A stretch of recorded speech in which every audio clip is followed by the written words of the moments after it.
चाहता हूं कि हमारे विधायक जी रतन जी देवासी, जिन्होंने मेरे को रात को मेरी टिकट डिक्लेयर हुई उसी रात को 2:30 बजे का टाइम, 1:35 या पौने 2 बजे का टाइम था। सुनील पुरोहित जी गवाह हैं। उन्होंने बोला कि मेरा फेसबुक पे पोस्ट डाल, हीरा ऐसा ऐसा। तो हालांकि मेरे को डालना चाहिए था, मेरे शीर्ष नेताओं का, अशोक गहलोत जी का, इन्होंने जिन्होंने टिकट दिलाई, फिर भी उन्होंने बोला कि तुम मेरी पोस्ट डाल रात को। मैं बोला सुबह डालता हूँ। उनके कहने, उन्होंने लिख के भेजी वो पोस्ट, मैंने डाली कि मैंने टिकट दिलाया, तेरे लिए झोली लेके घूमूंगा और तेरे वास्ते पूरे भारत जहाँ पे अपने प्रवासी रहते हैं, अपने समाज के लोग रहते हैं, मैं झोली घुमाऊंगा, तेरे लिए पैसे लाऊंगा। मैंने उनकी पोस्ट शेयर की और दूसरे दिन मेरे फोरम में भी उन्हें आए। उसके बाद में मैंने 3-4 बार उनको फोन किया, उनके पीए को फोन किया, उन्होंने फोन उठाया नहीं। और वो पिछले 15 दिन से अमीन खाजी हैं हमारे मुंबा देवी के एमएलए, उनके यहाँ बैठे रहे।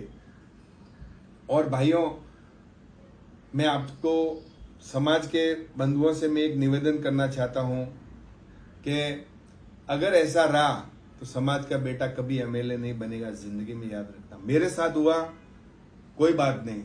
उन्होंने फोन पूरी समाज को फोन कर करके दिया, जो मेरी छोटी मोटी मदद करना रहा, उन्होंने पर्सनल फोन कर करके उनको मना किया कि हीरा की मदद मत करना।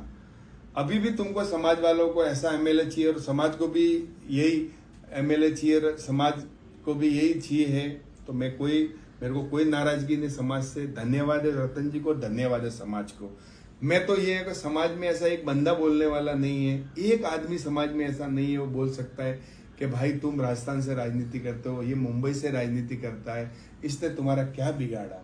तो वो बोलते हैं कि बीच में लोगों को कंफ्यूज किया कि उन्होंने 1 लाख रुपया फंड लिया किसी से, माउंट आबू वालों से, उससे मेरा नुकसान करवाया, मेरे साथ मेरे बारे में साजिश रची। मैं आपको क्लियर करना चाहता हूं, उन्होंने मुझे गाय के लिए चंदा दिया था। मैं जब भी क्लियर दे बता सकता हूं, उनको रसीद दिया और वो कुलाबा के वोटर थे, तो मैंने उनसे चंदा लिया, चेक से लिया। अगर मेरे में कोई गलत होता, ये होता, तो मैं क्यों दिखाता था, चेक से क्यों लेता था।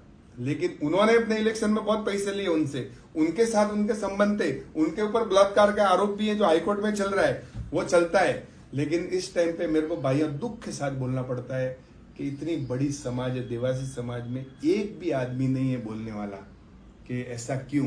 चलिए, मैं तो मेरी लड़ाई लड़ता रहूंगा, मेरी राजनीति चलती रहेगी भाइयों, लेकिन एक बात याद रखना कि अपने समाज में ये कभी नहीं चाहता है कि नया लीडर पैदा हो, और आपके बच्चे भी नेता नहीं बनेंगे, क्योंकि आप उनके सामने ऐसे नतमस्तक हो जाते हो कि जैसा आपके घर पे वो बाजरी की बोरी मिले।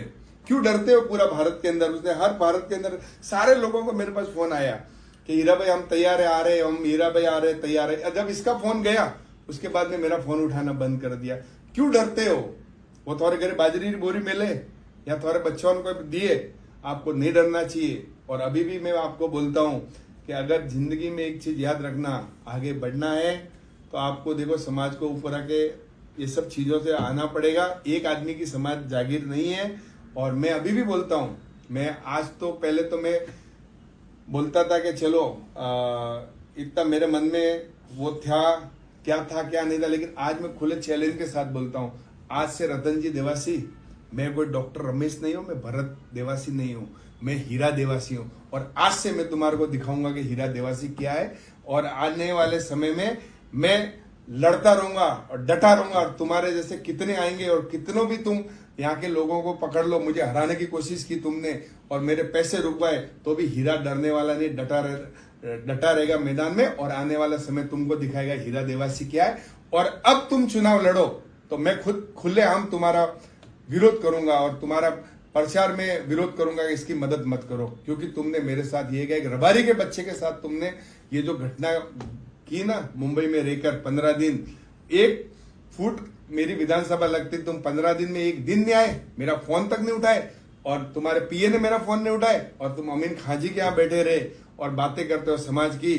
धन्यवाद समाज। मैं आपसे ये आग्रह करता हूं कि आपको जागरूक कर रहा हूं।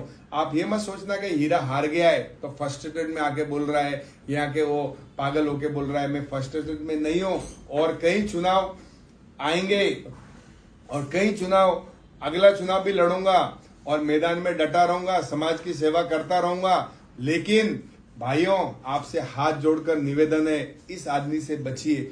ये राजनीति में चाहता है कि यही नेता रहे और कोई नेता नहीं रहना चाहिए देवासी समाज का। चलो, मैं तो मेरा कैसा भी करके गुजारा करूंगा, लेकिन आने वाले समय में तुम्हारा बच्चा कभी राजनीति में आएगा या किसी और का बच्चा राजनीति में जैसे समाज का आगे बढ़ना चाहता होगा या किसी समाज का बच्चा और राजनीति करना चाहता होगा, ये आदमी कभी आगे आने नहीं देगा। जागो देवासी समाज, जागो। और इससे ज्यादा मैं आपको कुछ नहीं बोलूंगा, आप खुद समझदार हो। राम राम सा।